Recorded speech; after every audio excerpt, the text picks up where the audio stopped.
Okay, are we live? I think so. Let me check YouTube and see. We are. I believe we are. Let me get the book. Hold up. I have the first one. Does that count? I know I have the first one.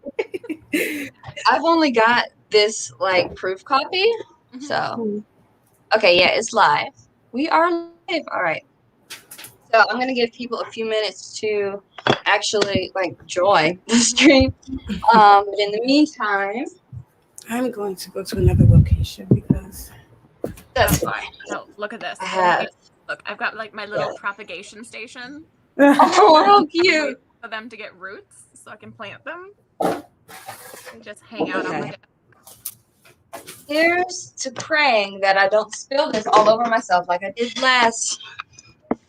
Okay, no, there will be no spills. I'm praying. I had my mom open it in advance because I was like, okay, so this is non-alcoholic rosé and it's pink, which is exactly why I bought it. So hopefully it tastes good. Boop. Okay. Like they look so bougie. Wine glasses are so pretty. Your third book just came out. You should be. Yes, I'm trying to flex with my squishmallow in the background. Yes.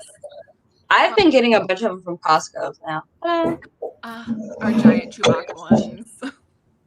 Yes, I have Baby Yoda, but he's hiding in my closet at the moment. Okay. Got drinks. I have cake. Everything's great. Let me make a quick Instagram story saying that we're live. If I can ever get to it. Okay. Wait, no. Should I do like this? Wait, hold up. Let me find my favorite filter.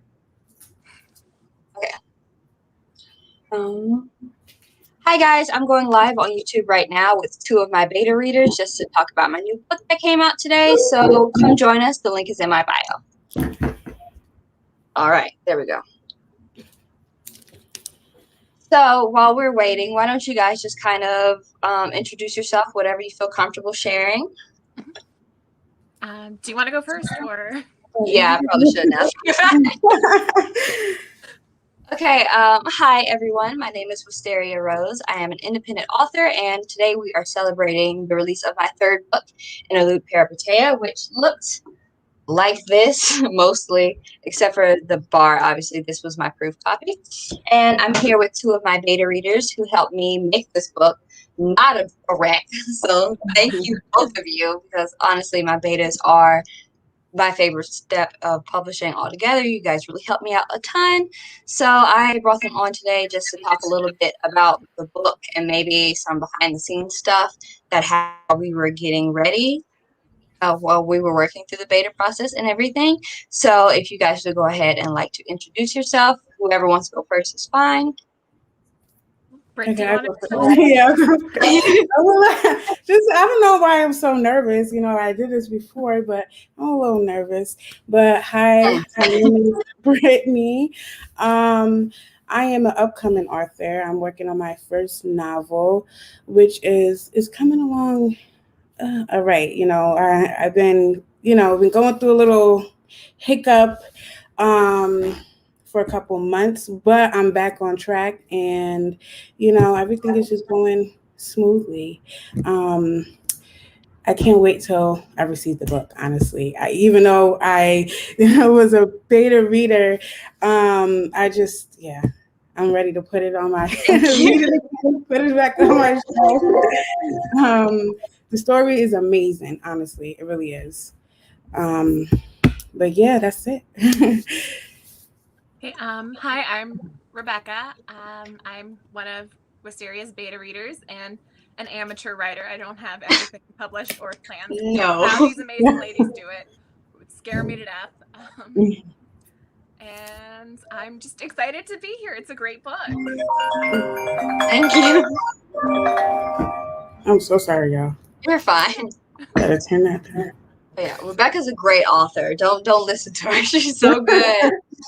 And you too, Brittany. I've missed streaming with you and sprinting with you because honestly, those have been so much fun. The last few months, I feel like have just been crazy for everyone, but hopefully things are looking better for all of us soon. Oh my gosh, it's been absolutely crazy. But so thank you guys so much for joining me on the stream. It really means a lot to me, and I had an absolute blast beta reading with you guys. So if you wanted to kind of give your first impressions of the book without giving away too much to the audience, kind of tell them what you thought about the book and just the plot and everything. Well, I was just so honored that you asked me to beta it. I'd never betaed before. It was just a new experience, and I was every week I was like, oh, I've already read what you gave me. There's nothing more to do. Do I have to wait a whole week for the rest? I swear. Now you guys would read it so fast. Oh my gosh, I think two of you were usually the first to like submit your applications and stuff, and I felt like so bad because I wanted to give you the whole book at once, but I needed that like fine-tooth feedback from you guys, which helped a ton. There's a lot of stuff you guys caught that I really appreciated. But yeah. And then what about you, Brittany? It's amazing. You really gotta read. You gotta read her first one, and you gotta read Mythomania. I never read a book like that, so this was like my first time. And it was different for me, and it took me somewhere like it took me away from what was going on in my real world. And that's what type of kind of book you really want to get into. It's really amazing, and I was honored too that you wanted me to read it. And I'm like, oh yes, I get a sneak peek on what's going on and everything. And it was to the point where I would read it slowly. When I got the first one, I read it kind of fast, and then I'm like, oh, I'm gonna have to wait until the other one. So I'm like, let me just prolong this and just take my time and read it. But it's really good. Y'all really have to go and get it. Thank you. But yeah, I just love. Yeah. Oh yeah, I had wanted to have an interview with my designer this week, but not unfortunately, she's acting, so that's really exciting. So she's handling that. Hopefully she'll have a baby soon, but I love working with her, and she is so great with all of my little picky choices about stuff, like colors I want to be changed or things I want to add or subtract. Like with this book, let me go ahead and grab it just so you guys can kind of see the inside of it. She does all of the graphics and stuff so it can flow throughout the book and everything. And just like, I love the title page with the stars and everything. I adore it, and it matches so well with Laconic, like the I always forget what camera is, the 2 and everything. I just adore. But my favorite part probably for this one, something that I didn't do originally in Laconic but is in it now because I updated my book files, is I have a playlist in the back. So I have a written out playlist of all the songs that kind of inspired me while I was writing, as well as in the ebook, the playlist is actually embedded in the book, so you guys can click it and then listen while you're reading. And I thought that'd be super fun to do. Yeah. So yeah, that was super fun. I love listening to music while I write. Yeah. That's a must. It's a must. And another thing with your book, like the cover, your designer is perfect. Like I need her, because that kind of cover, like the cover and inside, like each chapter and everything like that. When you go into a bookstore, Barnes and Nobles, whatever, that stands out automatically. It's like, cover, like, oh my God, this is nice. Let me pick it up and read the back and see what's it about. So she really did great with the cover and the design and everything. Yeah, because I knew I was going to be really picky about it, because I have a personal like beef against book covers that have people on them. Like 9 times out of 10, I don't like when covers have people on them, because I feel like it takes away from the author's actual characterization inside of the novels. So especially if they don't match perfectly, which they never do. The people on the cover are always And it's really hard to find diverse models for them as well. So even if I had wanted people on the cover for any of my stories, it would have been really hard to do. But I always liked the abstract look more, which is why when she did Mytho, I fell in love with it right away. I had never seen a cover that was like that, and it was white, which really stood out. And then with this book, I really wanted to do that kind of like destined by the stars sort of vibe. So that's why I love what she came up with this one. And even like the I always forget what the camera is. The planets at the bottom and everything. I adore it. I adore it. Okay, let's see. We have a couple of comments. Let's see. Alexander says, "You're my favorite author." Thank you. I love the playlist. Isn't it great? I love putting my favorite musicians on there as well. There's plenty of BTS in my playlist, all of them, but also some other artists that I like to listen to, as well as for my betas, I had a box open where you guys could submit song suggestions if you wanted to, and I got several suggestions from my betas as well to add in the playlist, which is a great way for me to discover new music as well. So I love adding vibes. I just feel like that is super fun. And then also the artwork that I had commissioned, love it so much, love that artist so much as well. It's so beautiful, and I'm actually going to get to put the art in my signed copies from now on. So people, when they buy signed copies, will be getting a print, and I'm super excited for that because I love the art so much. Yes, it's so pretty. I love it. My babies. Yeah. Honestly, your books are the prettiest ones on my shelf. Thank you. Stand out for everything. And one of the things I really love about your book is that you do not write like the token main girl.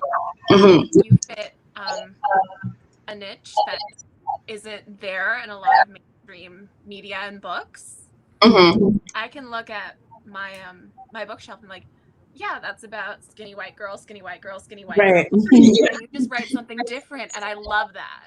And I think that's something that was really important for me, not just for these series, but all of my other books I have planned out. I want to include everyone as best as I can. I have this one work in progress where the main character is Latina, and then this other one where she's Native American, and all sorts of different books and different relationships within those different people as well, because I think it's important to see yourself out there. I mean, thinking about how little even like Black people and Asian people are in media is even more deplorable for like people who are Native or Hispanic or whatever to get actual roles that have them being a character that's outside of their race. So I thought that was incredibly important to do, and I want to continue to do that for the rest of my career, and show love to everyone and everybody.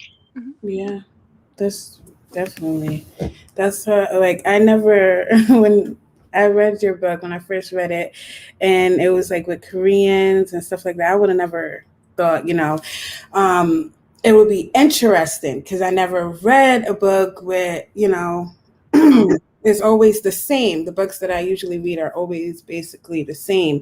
And is like your book, like I said, is interesting, it captured me. And that's really good. That's you get a different audience. You get everybody's audience, because now you're being diverse about everything. And that's really good. You're going to be nationwide, girl.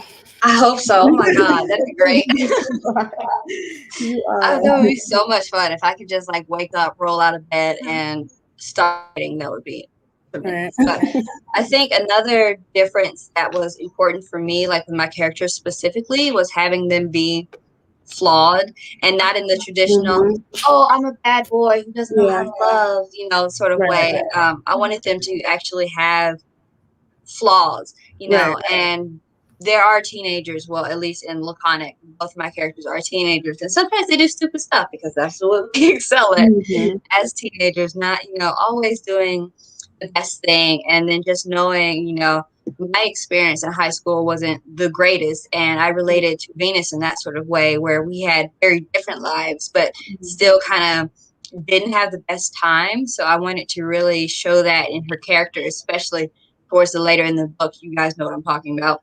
Like the last, that sort of thing. Right, yeah. It was really inspired by, I feel like every teenager has at least like 1 or 2 breakdowns in their lives, to be honest, even if it's just stress. And with everything my characters went through in this book, I thought that was long overdue for her to have her own little break. I'm glad she did everything you put that poor girl through. She needs a break. Right? I'm so mean to my character. Yeah, I promise look, it won't be as bad though.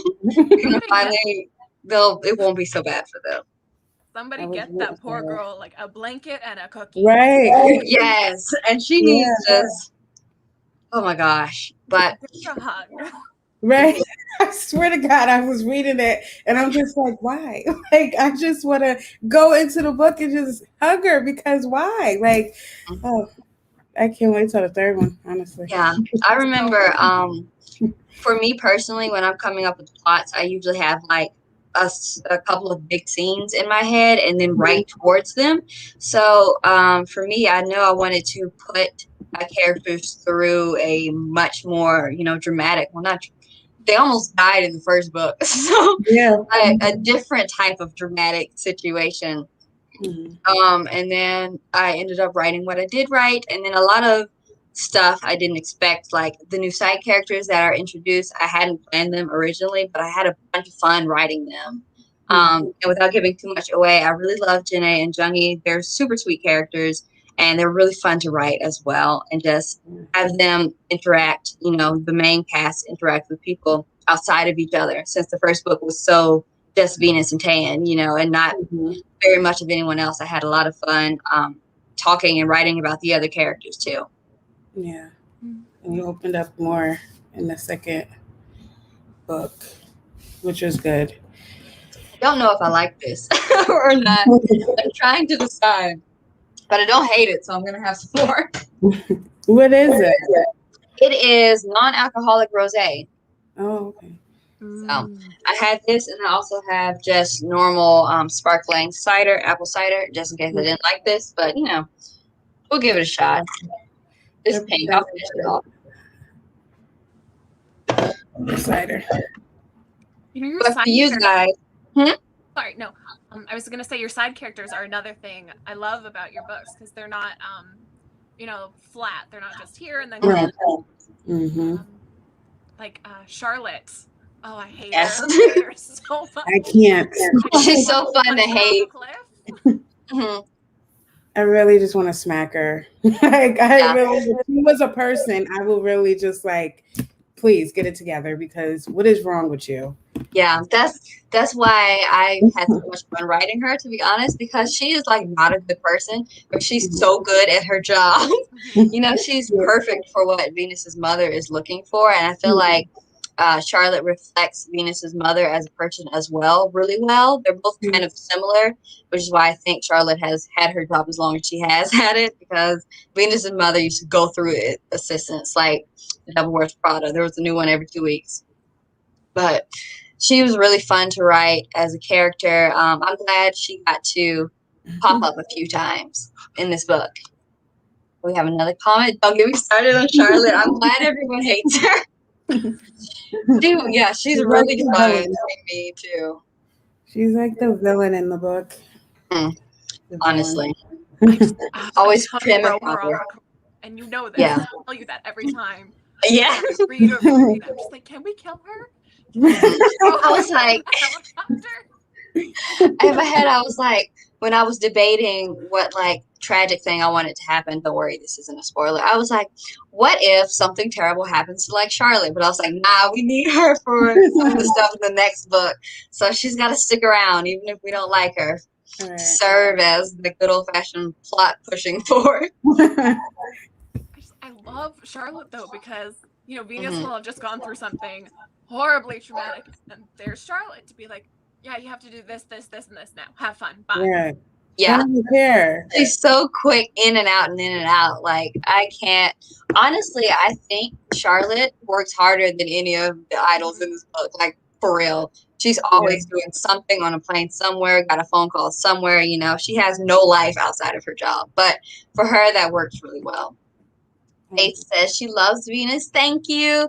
Venus is super sweet. I love her. She's probably I was gonna say she's probably my favorite character I've ever written, but it's still Jaemin because he was so much fun to write. And also love Charlotte. Yes, Charlotte is so much fun to write. I enjoy her. She will be in the book, the next book as well. Actually, every character that was in this book will be in the next book as well. So there will be a lot of different interactions with that, a lot of drama, but also a lot of really good stuff that I've been having fun planning in my head. That's good. Watch next book, Charlotte is Eclipse's new Oh, that would be something. Oh, God. That would be she would be so good at it.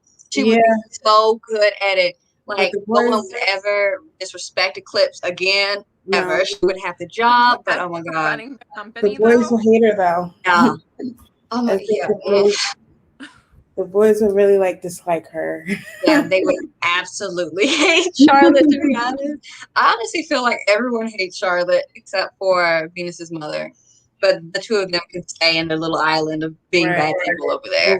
Yeah, but we all hate Venus's mother more than we hate Charlotte. So. Yes. Yeah. Oh my God. Especially when, okay, so again, without giving away too much spoilers, when I was planning the series, originally I planned on Venus's mother kind of acting like a character that influenced a lot of things, but was never actually on screen, you know? Mm-hmm. So in the very first draft of Intro Laconic, I had Venus's mother show up instead of Charlotte in the hospital. But then I realized to really show the relationship or lack thereof that her mother has with Venus, I was like, no, it would make so much more sense and be more impactful if her mother didn't even bother to come. Right. So that's when I was kind of like, okay, I don't ever want to write Venus's mother as an actual character. Mm-hmm. But then when the thing happened in this book that happened, I realized there was no real way to kind of get around her making an appearance or at least having some dialogue this time, which is unfortunate. But I think it really helped push that scene and really make it impactful. Did. Very great. I had a blast writing that one. I wrote it like 3 a.m. I remember talking to you while you were writing and bouncing ideas and just being like, oh my gosh, I hate this woman so much. Yes, she's so awful. She is so awful. I never. And then you have all these new wonderful characters and I'm like, yes, love them. Let's talk more about them. Or how we learn more about the other boys in this book. I'm sorry, no spoilers, but we see Noah more in this book, and I love Noah. I love Noah too. He's so sweet. He is so nice. To be honest. Yeah, he's best. I love him. He's doing his very best and trying his hardest. But yeah, Noah's so sweet, and even more in the next book, you'll see a lot of the Eclipse members as well as the new side characters that get introduced, because they'll all be working together on a project that if you read the second book, you'll know what that project will end up being. But I had so much fun. And then with our secret character that came into the story, you guys know who I'm talking about. She was so much fun to write. I loved writing her so much. She's probably my favorite side character, to be honest. Yeah. Even though I love Janae and Jung-hee. I love Jung-hee though. Yeah, he's so sweet. Things for him, such good things. Yeah, right? Yeah, he's really sweet. I love him so much, and he's trying his hardest, and he's just a really sweet guy. And I think I had a really fun time picking out their accents in my head. I was really inspired by Rose of Blackpink. I think she went and studied in New Zealand, I believe. It was either Rose or Jenny did. So I decided to kind of go on that same route and have that be. So now they have cool accents because I thought that would be fun. I know, part of me just, anytime he pops up on screen, I just hear Felix and Pam from Stray Kids talking with that. Yeah. That's cute. Faith says you're so inspiring. Thank you so much. I try my hardest.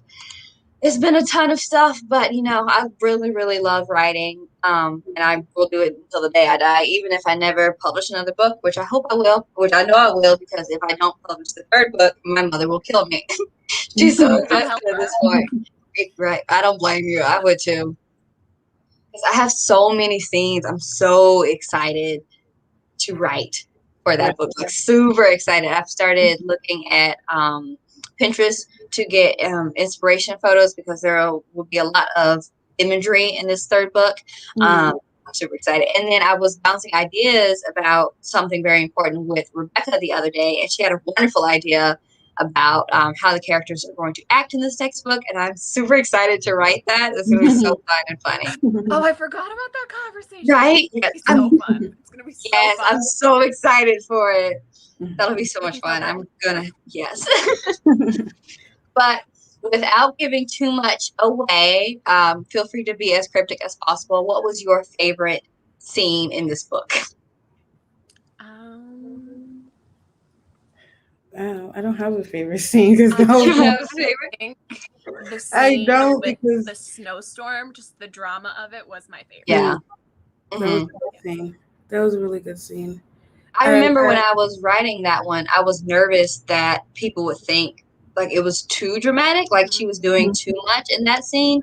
And I was kind of going back and forth with myself and thinking like, oh, well, people like find Venus annoying because of this. That was something I was really worried about. But then I was like, no, everything that's happened in this book, I feel like this scene is pretty accurate on how stuff would have happened. So I decided to keep it as it was.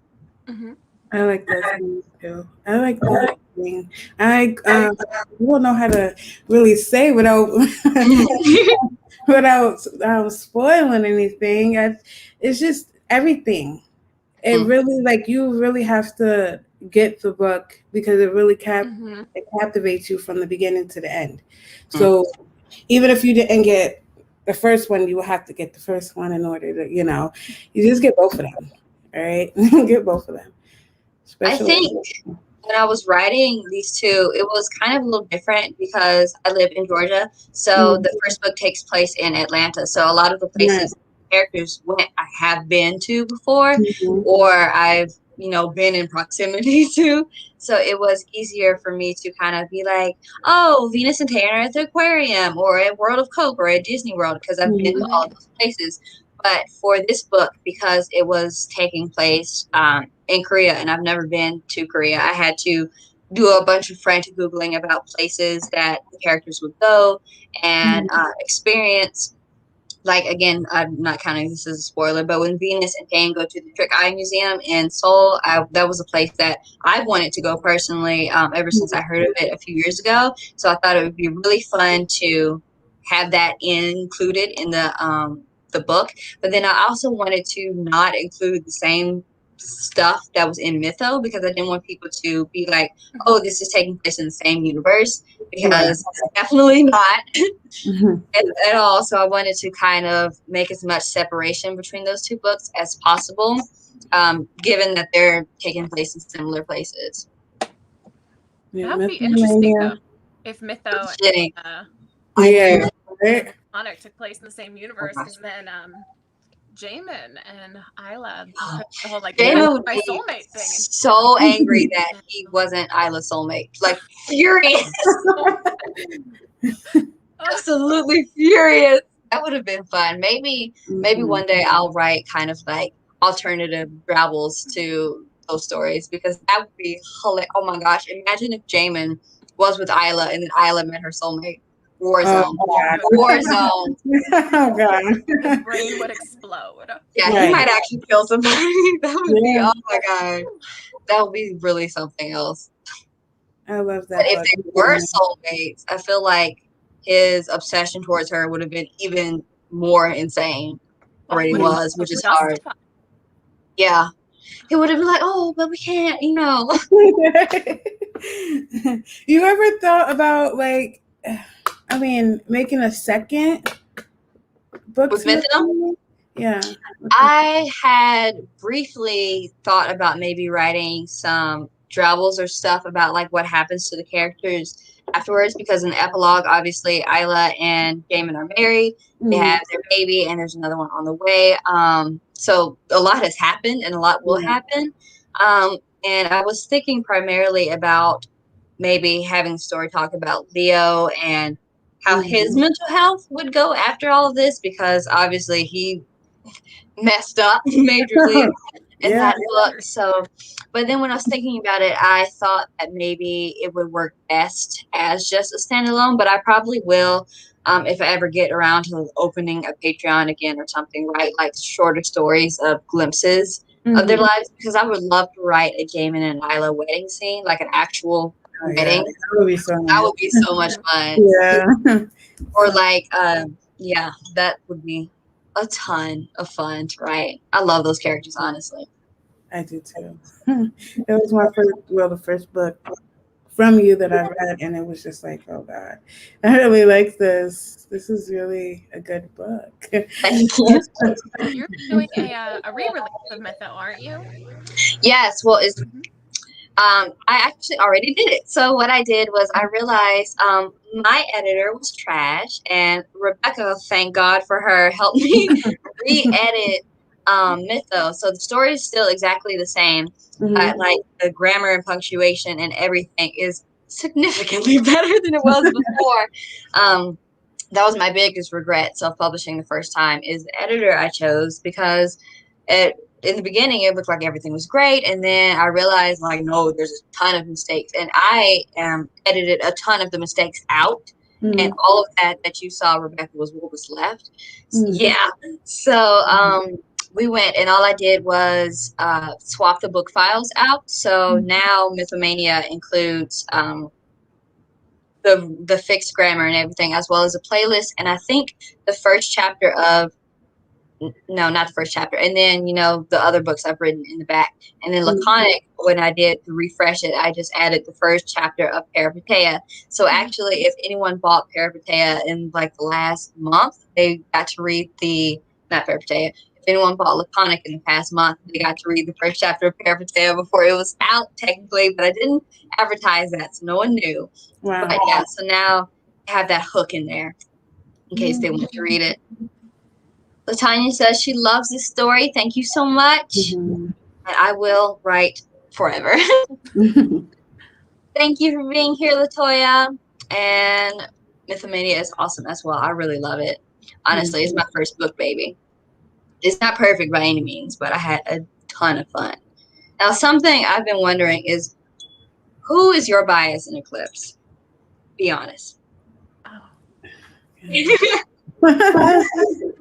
Oh gosh. Hold on. You gotta give me a second. Noah. Noah, yeah. I'm gonna say Noah because I love, he's the only one who can really communicate with Venus, other than Tan, who is trying his best. And you and I talked when you were writing. Yes. Because I'm almost got ready to graduate with my ESL certification in linguistics. And it's so hard to learn another language, especially when it's so different from your native tongue. Yeah. And I just, Noah shows so much care and love for both Tan and Venus, and just trying to make sure they're both okay, especially since they're so young and now they're married in a new country. Tan is the leader of his group, and they're got all this practice and things going on, which is a lot of strain on these two young people who are newly married.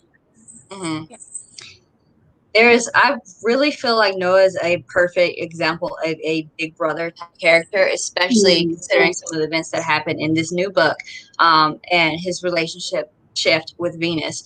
I had so much fun writing him, and I really felt like both Venus and Tan needed him, to really be that backbone. But I'm be honest, my bias is Minky, straight up. I love him. He's been my bias since the first draft of this book, because I named him after my favorite Wonder Pets character. So that's why his stage name is Ming Ming, in case anyone was wondering, after the little duck, because I love the duck so much. And I was like, yes! Oh, with like the little hamster and the turtle. Yes. The duck. I love Ming Ming so much. this show. I was like, I have to. Though every time I think about Wonder Pets, all I can think is a baby penguin. Yes. Stuck in an iceberg. TikTok took that and drug it through the dirt. Oh my god, that sound was all I heard for like a month solid. All I can think about. Yes, I love the Wonder Pets. Oh my god, Yeah, Nickelodeon. they're so cute. They're I was cute. a Had my whole heart. Backyardigans girl. Loved the Yeah. Backyardigans. I love how we just accepted one of them was like an alien or something. Like the other one, like the pink one, what was she? Everyone else was like, oh, this is a moose or a penguin. A ladybug. Was she? If so, they did a terrible job at making that. Like, Right. the antennas, the spots. Mhm. I think she was supposed to be a ladybug. I don't know. I think that's about as close as I could get. I mean, but they had a yellow hippo too, so. That's true. Noah for me too. I'm glad Noah's getting so much love. You and Venus are both because we all know Noah's her bias as well. Don't tell Tan. Oh, we're sure. I say Tan though. For me, it's him, even though he's with Venus. I just to go through the whole learning a new language and just him learning himself English and everything. I would just be looking at him like, oh, you're so cute, like you're so adorable, and he's a strong person. He dealt with was dealing with a lot, especially. I don't want to say, but he's done dealt with a lot. So I go for him. In my mind, he's really, really cute. Yeah, he is.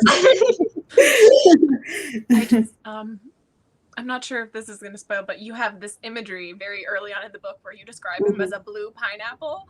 Yeah. My day.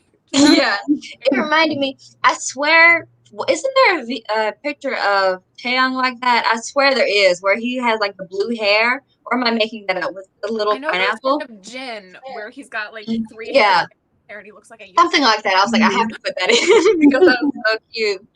But yeah, Tan is honestly he takes on so much on his shoulders, and I think, and he loves very hard, as we can tell based on this book, especially. I think just with everything that was happening and the fact that Venus and Tan technically have 2 different love languages, and 2 different actual languages makes everything harder. But he's trying his hardest, and he adores her. He adores her.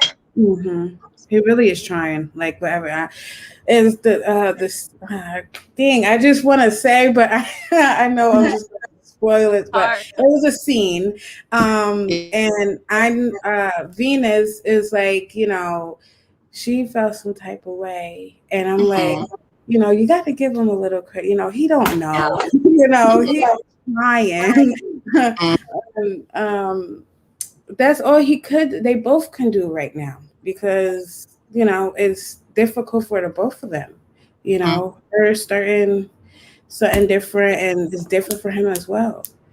So I think just even though Tan is an idol and is used to kind of the hubbub of it, going from like a month of just chilling and like doing fun stuff and being young to going back to working as hard as he and all the other idols do was really jarring, both for him and Venus, just because they honestly, they couldn't spend nearly as much time together, and considering their relationship is so new as well, and they're so young, and it's so intense, that was just, it made things way more difficult for them, honestly. But I think it would have been hard regardless of what they ended up coming back into, just because when you care about someone that much and that quickly, your life is going to change. Yeah. I love how you write them, because I find as I get older, it's harder for me to read books where it's like, yeah, this character is in high school. Like, I just connect with that. And I'm older than both Venus and Taeyeon in the book, and their lives still just enthrall me and pull me in. And you write them so well, especially with the struggles they're going through. Right. Very real, especially for the situation they're in. I love that. It's so much talent on your part. Oh, thank you. But I think, especially something that happens with YA, which, not to shade any other YA authors, because I love reading YA, but when you're so removed from, that time of your life, you know, it's so much harder to remember those exact feelings, because my parents would be like telling me something I did when I was 14 and I will not remember. And I'm only 19. I'm just a teenager. Like, oh yeah, you remember when you did this and felt this type of way, and I'll have no idea what she's talking about at all. So I thought it was important for me to write kind of these characters, because I have a unique opportunity to still be a teenager, and I was still in high school when I was writing at least Interlude, or the version of it that we have today. So I kind of had a unique opportunity to be more authentic. That's the word I'm looking for. Let's say Venus is my bias. She's going to be a lot of people's bias very soon without giving too much away. Yeah. Venus is going to be lots of people's favorites. Wow. She should. She deserves all Yes. the love.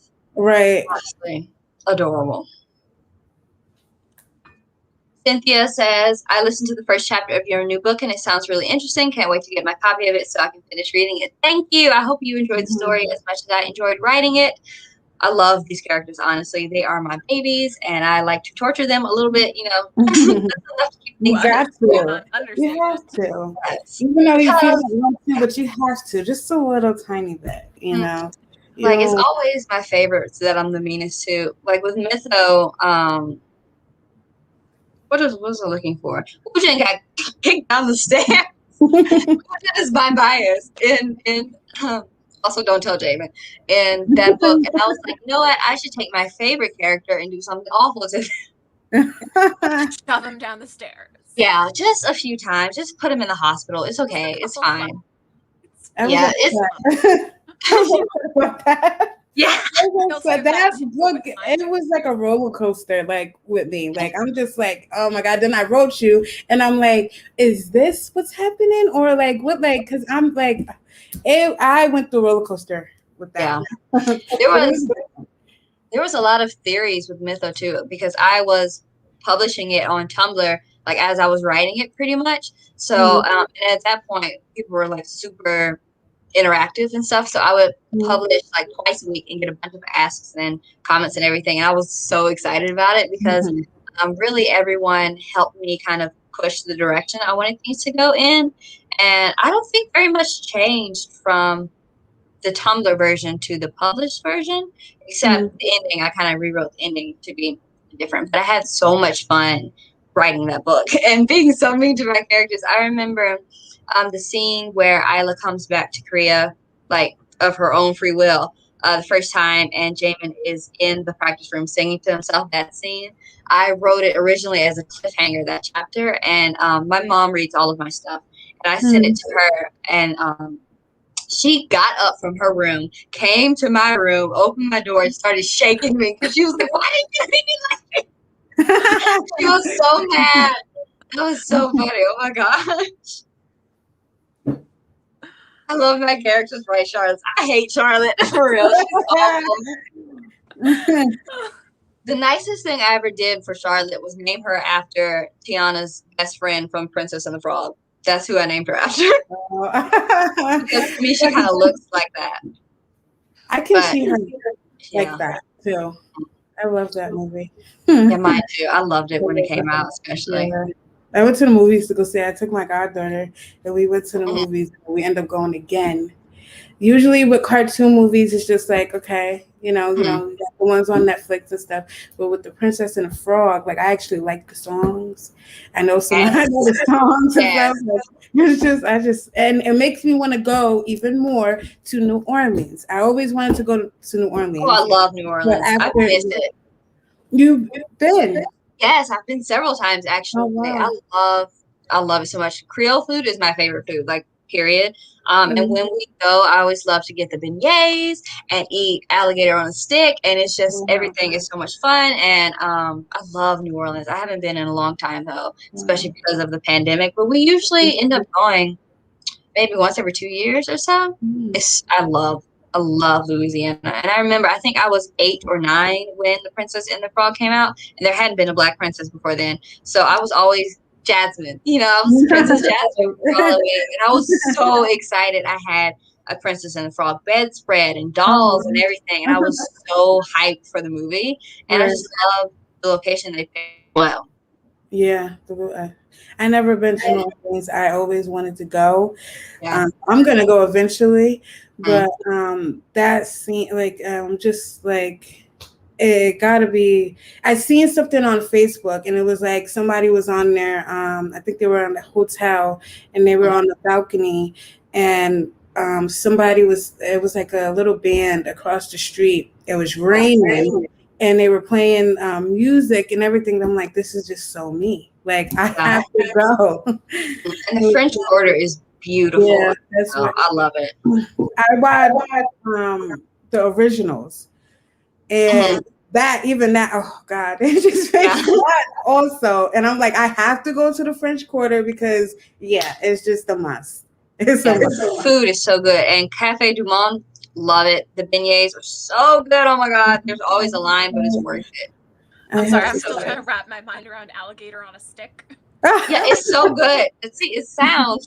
I see how it sounds. But it's I'm way up north. Yeah, it's by the river, and they have like little stalls and stuff, so you can get beignets and pralines and all sorts of different sweets like that. And then there's a stand that sells alligator sausage on a stick, and it's so good. I love it so much. It's really, really good. New Orleans is the only place I've ever seen have it. But yeah, alligator tastes good. I'm from Wisconsin. I think the weirdest thing we eat is like caribou and bison. Yeah, that is pretty odd if you think about it. They're good, but but yeah, so it was, I had a ton of fun. And then just researching places and their house, Venus and Tan's house for this book. I had people vote on which house to use during my last release week. And I love the house. It's based on a real house, and it's not in Seoul, but it is in Korea. And I just like plopped it where I needed it to be for plot purposes.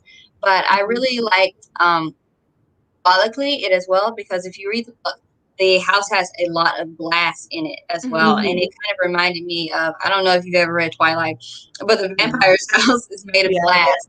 And they're kind of like, oh, it's so we feel like this is the only place where we can really be ourselves.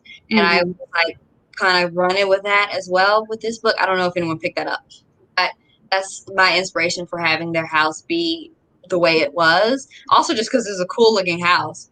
With the tree going in the middle of it. Yeah. Is my favorite. I love that. I was like, this is so pretty. It would probably make me paranoid if it was raining a lot, though, because I was like, oh, it's gonna fly. I didn't know that was a real house, because I'm thinking like, oh, she has a great imagination, because how you have the house. I'm like, oh my God, it's really nice. I didn't know that's a real house. Yes, it is. The house. I have I think the video's still up on my channel with the links to all the possible houses from my last release week, but I chose like 3 that I thought were interesting and could be realistic because they were actual Korean houses. But I was like, let me choose this one. So that's when I kind of just wrote what you saw in the video tour. So you can definitely tour the house that they live in. It's really beautiful, and just kind of running with that imagery, which is why I'm so glad I left it kind of vague in the first book about which house they picked. You know, I was like, they bought a house. I don't think people sorry, you got Oh, you're good. I just finished reading the book, and it's amazing. I can't wait for the next one. Thank you so much. I'm glad you liked it. If you wouldn't mind, please leave a review for it wherever you read it, as well as on Goodreads. That helps me out so much. Like beyond words, that's super helpful, especially as an indie. Word of mouth is like the best possible compliment I can get. I'm just scooping icing off of this cake. What were you saying, Rebecca? No, I was saying people just don't realize how much planning and imagery goes into writing anything, whether you're doing it for yourself or you're going to publish a book. I just have Pinterest boards upon Pinterest boards. Yeah. Story ideas and inspiration. So much planning and research. It really is. Yeah, Pinterest is my best friend. I planned all of Venus and Tan's wedding from the first book on Pinterest. So everything I have her wedding dress pinned, and the shoes they wear, and all the jewelry and everything, and which is why I had so much fun making their wedding at the Atlanta Botanical Garden, especially since I got to go for my birthday. I had been there before, but I just remember it being so beautiful, and I thought it would be perfect for them. And I know you actually can rent it out to get married in and stuff. So I thought that would be super, super fun. And it was. It was so hot when I went, though. It was so hot, but I was wearing like full Lolita, so that's probably on me. I mean, you looked beautiful. I remember. Yeah, I like what you had on. It was fun. I was like, my favorite part was all the like little girls who would be like, "Oh my God, I love your dress." That was the best part ever. They were like 5 or 6. I was like, yes, this is why I dress like this. I remember when my sister got married, you know, she had not a full-on cupcake dress, but like a full-on A-line skirt. And they were doing wedding pictures in the park. And this little girl came up to her right before we left. Thought she was a princess and asked for a picture. So sweet. Cutest thing. So cute. Oh, I love it. That is so nice. Sorry. You're good. Enjoy your cake. You deserve it. You deserve it. You really do. It's so just good. Take a minute to appreciate the beautiful, amazingly talented person she is. Mm-hmm. That's 3 months out, y'all. Trying. I'm gonna have the next one hopefully out in September before I turn 20. That's my goal, to be done with this thing before then. 20, and I just feel so old. That's so me when I'm old. on TikTok. Me I'll see too. people, and they'll be like, "Oh, look how like cute or whatever this person is," and I check and they're like 16. I'm not trying to get a case here. Exactly. No. Honestly, I wouldn't even date someone who's 18. I'm like, I can't. No. 22, soon to be 23, and I look at somebody who's like 21, and I'm like, you're a baby. Yeah. I can't date you. Oh my God. And then just like, oh yeah, it's something else. We're all getting so old. It feels like we're all getting so old. Yeah. But, I just need to be paused. I feel like I'm the oldest. I am the oldest here. My birthday was in March 2nd.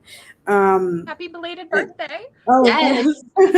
I just turned 29, and I'm just like, please, I need to put my life on hold. Just pause for just a second. Like everything is just, I'm in the middle of moving into like a quiet area. Like where I live at now, it's just, I feel like it's just too much like traffic going on. So I'm moving into, they're renovating the house right now. The only thing that has to be done is the bathroom. So probably by the 1st of May, I'll be moving in. This is like more quiet, and like I can get, more of my writing done and stuff. And I'm just like, I was sitting with my mom, just talking to her, and she's like, "Oh, my little baby." I said, "I'm not a little baby no more." I said, "I wish I was, but I'm not the little baby no more." And I'm going through bills and stuff, and I'm just like, oh, like, please put my life on pause. When I read your books, I'm a teenager again. I am. That's me, honestly. I've started making adult purchases, like this new expensive chandelier thing I bought like a fan. And I feel like that's such an oddly specific adult thing. Like, oh, look at this fan I bought, which I will be taking it with me when I move to like my own house, because one, it's super pretty. I love my fan. 10 out of 10. Saw it on TikTok. So I had to get it. TikTok is, I'm upset. I just got onto TikTok, and I go on Amazon a lot. So they have a hashtags, Amazon must-haves, and I'm just looking on there. I'm like, oh my God. I'm just like, I need that. I need this. I definitely need that. Yeah. For the house. It's, oh God. Like I bought an almost $200 fan because of like a 60 second. But the video, which, hold on, let me see if I can tilt it up where you guys can see. Oh no, it just looks like a blur. Well, anyway, hold up. I have a remote. I'll turn off the. Boom. Okay, so is the fans are invisible and they actually like retract. So when I turn off the fan, the like blades will sink back into the chandelier, and I love it so much. It feels so needlessly bougie.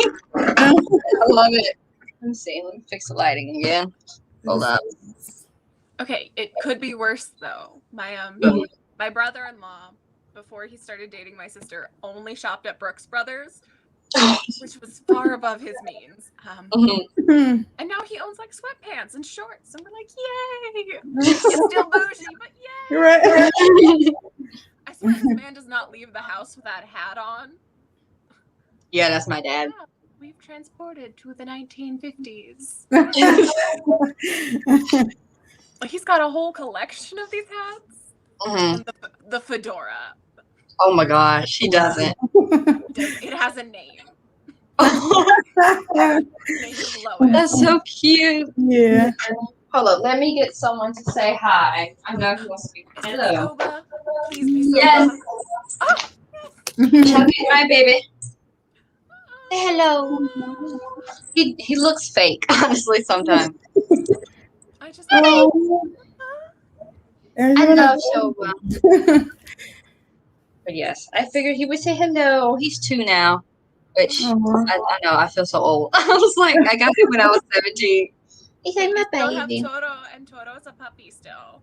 Yes, and he's huge. He's weighs 40 pounds now. He turned 4 months old yesterday. Oh wow! Great Dane. So yeah, he's massive. I loved when you posted your birthday pics going there. I had so much fun, honestly, because with the pandemic, we couldn't have an actual birthday party. So going outside, where you have space and enjoying nature was like the best possible outcome. And I had a ton. You're gonna give me some kisses? Thank you. Going there because I hadn't been in years, probably since I was like 13 or so, and it was so much fun. And it was an Alice in Wonderland theme at that time too, and I love Alice in Wonderland. Hi. When I seen that, I really want to go. And it was fun. So bad. I know, I love him. Okay. He's tired of me. He's left. Okay. So have you heard there was a story about a professor who wrote this huge research paper, and the entire time he used we instead of I. Oh. So instead of going back and changing it, he just put his cat as a co-author. Oh. That's so sweet. Oh my gosh, that's so cute. Your co-author on things. He's like, yes, I'm an inspiration. I love to wake you up when you're doing something or be loud. Keep the man's attention when he wants it. Hope you publish it before my birthday on the 16th of September. The tentative release date for the next book is September 21st, which I wanted to release it on September 21st only because of the Earth, Wind, and Fire song, September. So I was mad because Laconic came out on the 22nd. I was like, that's so close. It's so close to the 21st. So hopefully the 21st of September will be the day the book comes out. I'm waiting on my copy. I hope you enjoy it when you get it. Yeah, he's over you running around. I'm waiting too. So, but yes, everyone loves you. Yes, they do. So sweet. He's a good boy. I mean, how can He's a good boy. He looks like a stuffed animal came to life. Yeah. Literally. He's like a little bread loaf. He kind of reminds me of the Velveteen Rabbit. He looks like the Velveteen Rabbit, and I love him. He's real floofy. Yeah. Like, this is all just fluff. Just yeah. Just like But yeah, he's officially the oldest mammal in the house now. So he'll run things. Proud of you. Thank you. But yeah, I've been having an absolute blast writing this book and everything. And for me personally, I think my favorite part writing was the big reveal. You guys know what I'm talking about. That was so much fun to write because I have been waiting for that since I started the book, like way back when I wrote it. I remember the first time, I remember exactly the day I started writing Laconic. I was in 9th grade and I was in marketing class and there was nothing to do. So I was like pulling up my phone and like typing on my pad. And I was like, here we go. And I started it off and there it was. I was probably 15 when I wrote the first draft of it. So I wrote this Laconic before I wrote Mytho, technically. And then I like went back and fixed it.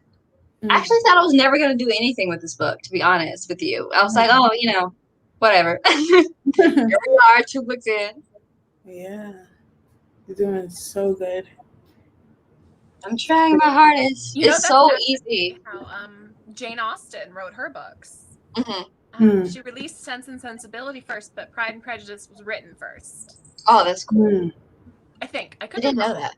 But Yeah. my favorite thing is, though, one of her biggest patrons was the prince at the time, and she hated the monarchy so much. Oh, that sounds like a book right there. Yeah, we should write that story. Yes, there we go. Prince George, Author who hates the government. But the prince falls in love with her. Ideas. There's always a million ideas. No, thank you. But yeah, I had so much fun writing this book. And it was also super stressful too, because it was my first NaNoWriMo, and I had never done that before. And I didn't technically finish the book, but I wrote like 60,000 words in 1 month. And I usually write like 2,000 words like every 2 weeks. So it was great, but I feel like I'm still recovering from that burnout even now. It's almost May. So that's why I skipped Camp Nano this time around, just because I felt like, with school and finals and everything, it was not going to go well. Yeah, no. So, and all this other stuff I had planned, I was like, you know what? I'm going to wait till the summer to write it. So I will be writing it over the summer, and hopefully you guys will want to beta for me again. So you got me. You don't even have to ask. Just send it to my email. No, you're the best beta. I think she's a bad beta because she has like a million comma corrections, but honestly, they're so helpful. I don't know if she warned you about me, but every time she sends me something to look over, I'm just like, yes, can you put a comma here? This might be a run-on, or it's incomplete. Yeah. I just like all these little nitpicky grammar things. They're so helpful. I feel so bad because I'm like, no, they're so. I'm like, they're a lot, but I'm like, okay. Here we go. It's making my book feel like so legit.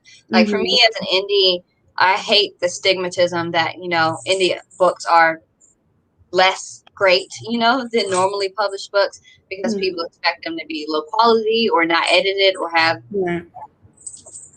Oh, what are you doing? Or have, just errors that make it obvious that this book was self-published. But that's another reason why I wanted to spring for a more expensive like designer and editor and take the time to use betas, because when you look at my books, I want people to look at my books and feel like they could see them in Barnes and Noble or in a library or whatever. And there's so many little details that goes into that, like getting an ISBN number and citing a price, and then getting a barcode and all that other stuff. And it's so difficult to make those decisions. Like I remember when I was writing. She's celebrating too. So he knows he's not supposed to be up there. It's fine. See, this is what happens when you let the rabbit loose. He takes over. He's like, this is my right. But when I was writing Mytho, I had originally priced the paperback copy at like $12.99. And then I remember when I was going through setting it up on Ingram, I literally would have owed Ingram Spark money if the price was that low. So it was so hard to figure out a way, like a price that feels reasonable and also like a price where you can make money. But thankfully, there's been a lot of changes in self-publishing. Like Barnes & Noble now has their own press version that's like super easy to use. I hate Ingram Spark, and I will always hate Ingram Spark, but it's necessary to get in like libraries and stuff, and that was important to me. I wanted my books to be accessible to people. So it's a pain in the butt. It's such a pain in the butt to do all that, like all that other stuff. But I took this sounds sponsored, but it isn't. I took Sarah Cannon's publishing course, and I'm still going through it, and it's been so helpful. Oh my god, like even though I did a bunch of my own research to publish Mytho, I found out so many things that's like, instead of doing this and this, you can just do this one thing or these two things, and it makes everything so much easier. So hello. Yeah. Oh, self-publishing is so hard. It really is. And then marketing and everything. And then, I remember when I was trying to get my books into independent bookstores around here, there are some bookstores that won't take indie books if they're listed on Amazon. So their whole reasoning is like, well, Amazon is our competitor and everything, which is correct. But at the same time, if I'm an indie author and I don't put my books on Amazon, for example, that means I'm just selling them myself. So that means no one's going to buy them because no one's going to be able to find them. So that's not really sustainable. And I hate that it puts us indies in this awkward corner because we want to support our independent bookstores as well. But we can't not put our stuff on Apple and Amazon and everything because honestly, probably 85% of my book sales have come from Amazon, and then maybe the other 10% has come from Apple, and then the other 5% is just other random retailers. So, you know, it's hard to make a bunch of decisions like that. The worst part, I feel. But besides that, I love having the freedom of being able to pick everything. That's the trade-off. You know, I get to be picky about my covers and everything, which I don't think I could give that up. Like, realistically, if I were to be traditionally published and someone was like, here's this cover, and it had a person on it, I'd be so mad. I would be mad too. Yeah, I was like, we can't do it. And then also just having, like, rights to the story. So in the future, if my book ever got picked up by Netflix or whatever, that would be so amazing. I could have the power to, like, be like, don't whitewash my characters. Like, do not do that, you know, or... You know, it's important for me not to have my characters played by the same 15 people. You know, we do not need a Noah Centipede book. You know, not another one. We're good. Imagine if we cast him as Noah. I'd be so mad. So mad. Oh my god. No. So yeah, and I also think it would be so much fun theoretically if I ever got to get my books published to like work with new like actors and actresses, maybe ones that haven't done a lot, to kind of one help people see them as my characters instead of, you know, this is Zendaya. And then also get more minorities into roles and stuff. I think that would be so much fun to do. That's my biggest daydream, is like being sit on the set of like, I feel like this story would make a really good K-drama. Like a really good one. That would be so much fun. K-dramas go hard too. I would be like, let me get on the set. I gotta see it. Might as well be the director, right? Right? Like, let me see Aaron. Let's make this. No, you did it wrong. You need more emotion. I need to feel the character a little bit more. Or like going through the character castings, be like, no, that's not Tan. He doesn't. Next. I can see that. So much fun. I can see that. I feel like in casting, I would just be sitting there looking at the people for Tay and being like, can I see him as a blue pineapple? Yes. That would be so much fun. Or just like, did she have that like lonely girl, but also super rich like vibe about her and stuff? But and then one thing I wish I could have included more in this book, though, was Arabella. I love Arabella, but she couldn't be in the book too much this time. I love her too. She will be in the third one, though. I want her to be with Noah, honestly. I want her. I mean, maybe it might be canon. Yeah. That'll be the one spoiler for the stream. Right. But yes, I'm super, Britt and I are gonna like get on our computers and start writing some fan. Right. I feel like the two of them work together super well, to be honest, which is why I'm so excited to have that. Ooh, my mouse froze. Park Hung-sik is Tate. Oh, that man is so fine. Yes. Park Hung-sik is so fine. I'm like, it's fine. Him you can be Tan. Woman, yes. I'm like, can I play Venus? Park Hung-sik. I'm like, yeah, I'll take the role. Park Seo-joon are like my top K-drama guys. I love them. I think realistically they're too old to play my characters, but like maybe they could be a manager or something. I know imagine Park Seo-joon as Idol Factory CEO as Kevin Park. That would be fun. Yeah. Oh yeah. Oh, what about one of them as your Tiger producer? Yes, I love Tiger. To be honest, Tiger is kind of like what I imagine Yoongi would be like if he's Tiger, you with a nicotine addiction. I was like, he gave me those vibes. I wanted him to be kind of the inspiration for that. But like Juniper now, I remember I saw this video about a foreigner trying to become a K-pop idol, and she wasn't like American. She was from, I think, Thailand or somewhere. So she was still Asian. But apparently the person who was running her, like the dance director or whatever, was so mean. But she pushed her so hard, and I wanted to have that kind of that same energy with Juniper, but make her like not awful. You know, I like Juniper. I think she's really fun. She's really tough, obviously, but she's not a bad person at all. No, she just cares for them.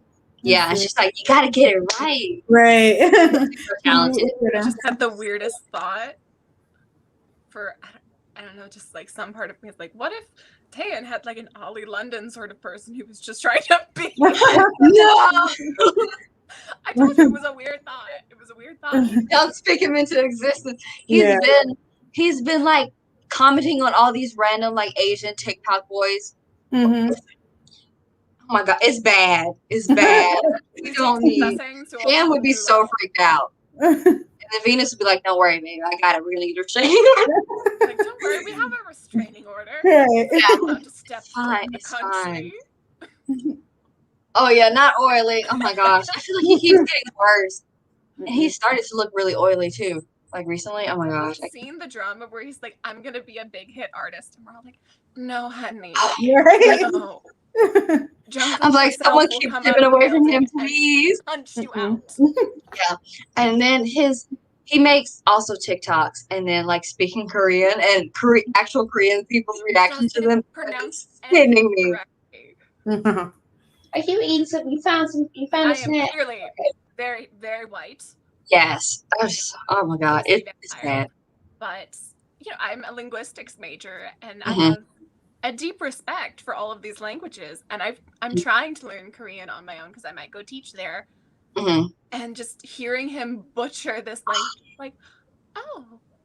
Yeah, and it's so bad sometimes. If I didn't know that he was going for Korean, I wouldn't have even guessed that's what that was. You know, so bad. And then I'm a Japanese major, so it's hard to learn. But I think it's such Japanese in particular. It's if you don't get it, I don't know. Just to me, Ollie London kind of looks like a Kardashian gone wrong.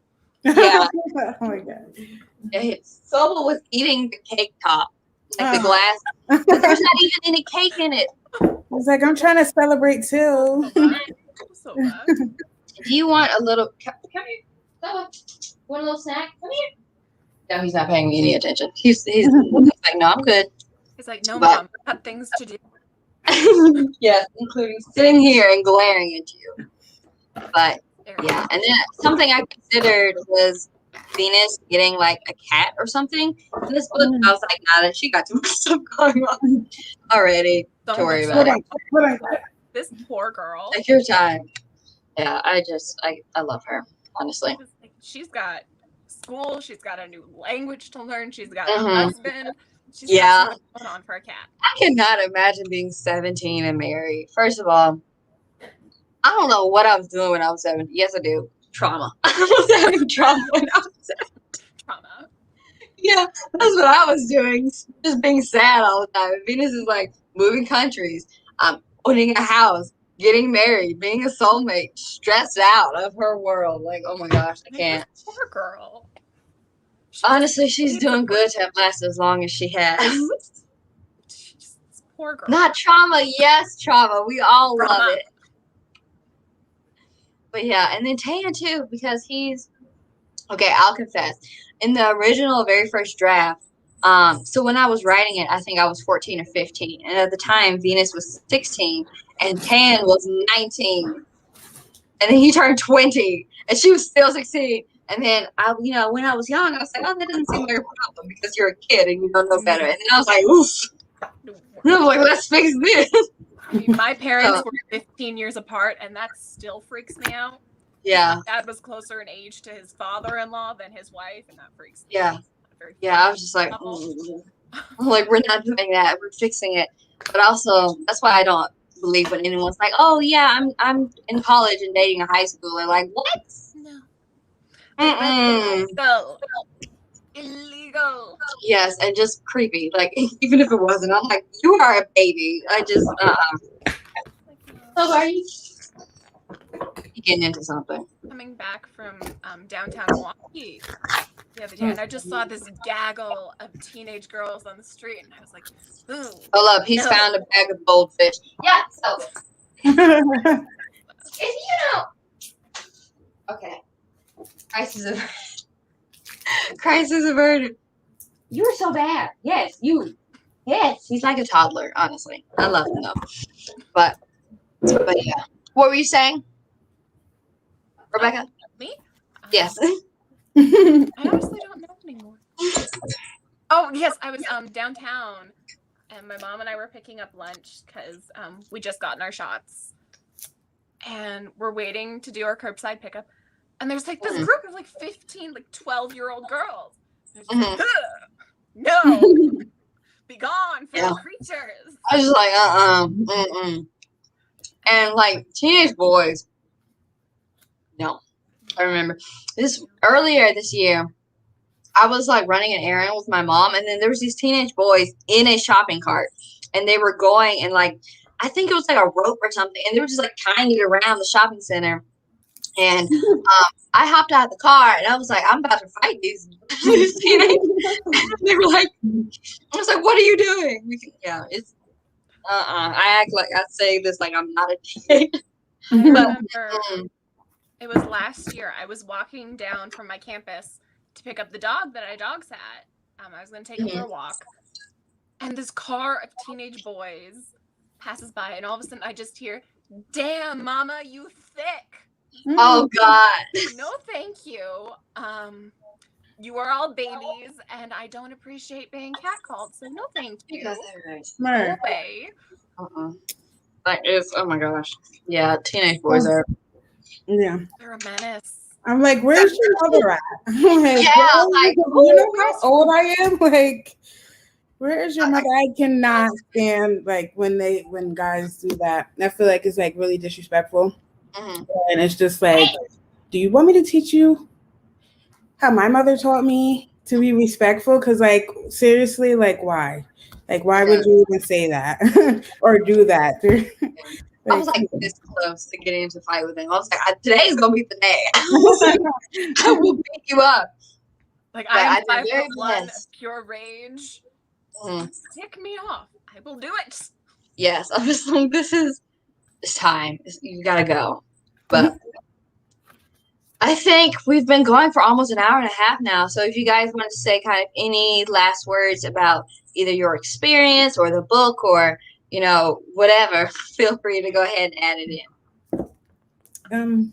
It's a great experience. You have to get the book, okay? I cannot stress this enough. I'm waiting. Even though I read it, I went and I purchased it again. Oh, thank you. Mythomania again, since you told me that there's some new stuff in there. So I'm going to purchase that one again. But it was a really great experience. I would love to do it again. This was my first time. I never did this before. So it was really good, and I enjoyed it.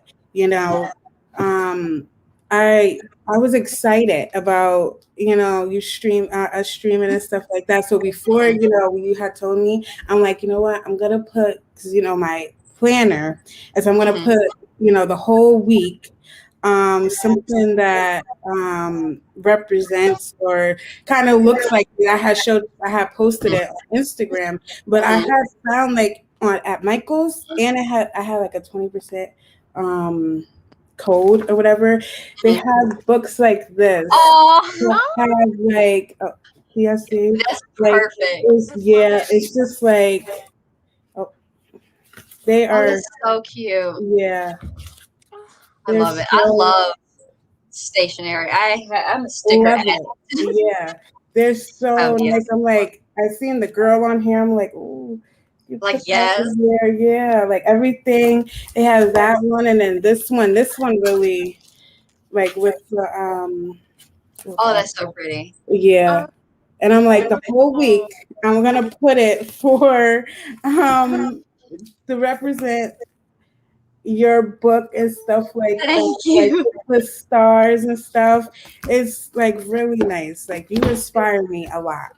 Thank you. You know, you're so young and you're a big inspiration. And you should really be proud of yourself and really, you know. Thank you. That means so much, to be honest, because No I problem. feel it's so easy to get caught up in like not feeling like, like, oh, this person did all of this, or oh, this Mhm. person whatever. And I'm trying my hardest to just be better at taking a step back and be like, look, you've published 3 books, you're in university full time, you've got all this other stuff going on as well. Like, cut Mhm. yourself some slack. Like, look at this Right. thing you've done. So Yeah. I'm hopefully going to get better at celebrating, those Mhm. milestones and stuff. And honestly, even if like only 2 people in the entire world read my book, just knowing that it positively impacted you guys, Mhm. it's an absolute world to me. Just like Yeah. knowing that like I actually contributed something to the world, Mhm.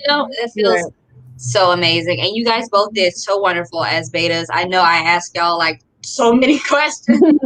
Some people like, No. oh, here's the 5 questions I asked my beta, and I'm like, here's the 22 questions each week. It was good. I enjoyed it. I didn't have no problem with answering the questions or anything like that. There were certain things like, yeah, you need this, and I think you should put this in there. And that's something that you need. To fix it. Like you said, you're an indie writer, and there's a lot of indie writers that are not good and they don't care. They're not passionate about what they do, and you can see that you're really passionate about your work, and that's just great. Yeah, and I feel like just also it's been such a wonderful community of meeting other independent authors, like either through Tumblr or Instagram or other author friends. I've met both of you guys and you both are writers. And I'm also, just knowing how much hard work I had to put into this, like 102% ready to support you guys as much as I can as well, because I know like how much work it is and how talented you both are. So that's why I'm always like hyping up my author friends, because oh my god, it's so much work. It And is. I feel like people don't respect the arts, Right. as much as other stuff. There's all kinds of risks in wanting to do a non-traditional job, but just knowing how much joy books do not eat a book. Jesus Christ. Oh my god, I was in the middle of like this long, heartfelt, sincere, and I look, and he almost took a bite. He wants So to yeah, involve in the process. oh my god, Right. what I He's was just ready saying, to take a bite out of that book. He loves it so much. right? It's just knowing how much joy you get from reading, whether it's fan fiction on Tumblr or published books or writing, watching TV shows. So many people and so much work goes into all of that, and so many people don't understand or don't really appreciate it like they should, which is why seeing people who are like mean to authors on Tumblr or Wattpad or whatever when they don't update a gazillion times, like a week or a month or whatever, drives me insane. It's Like, so hard to write. Right. And keep motivated. Like you get these really high motivation, and then sometimes I just like even think about it at all. But let's see, last couple of comments.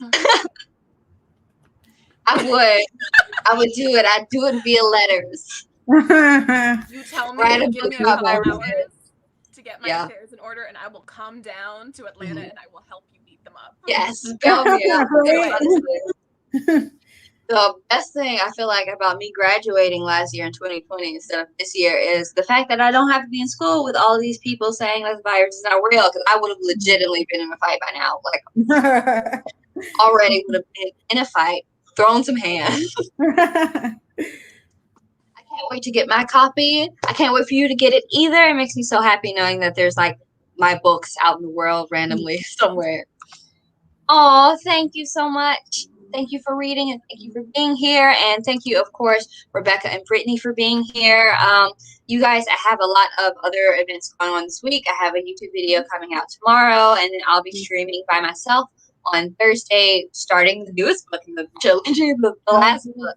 I'll be writing it. And then Friday, I have another stream with a couple of my Black author buddies. So thank you guys so much for watching the stream. And purchase links for my books will be down below. Please support Rebecca and Brittany as well. Thank you for you guys coming, and thanks for watching. I'll see you later. Bye. Thank you. Bye.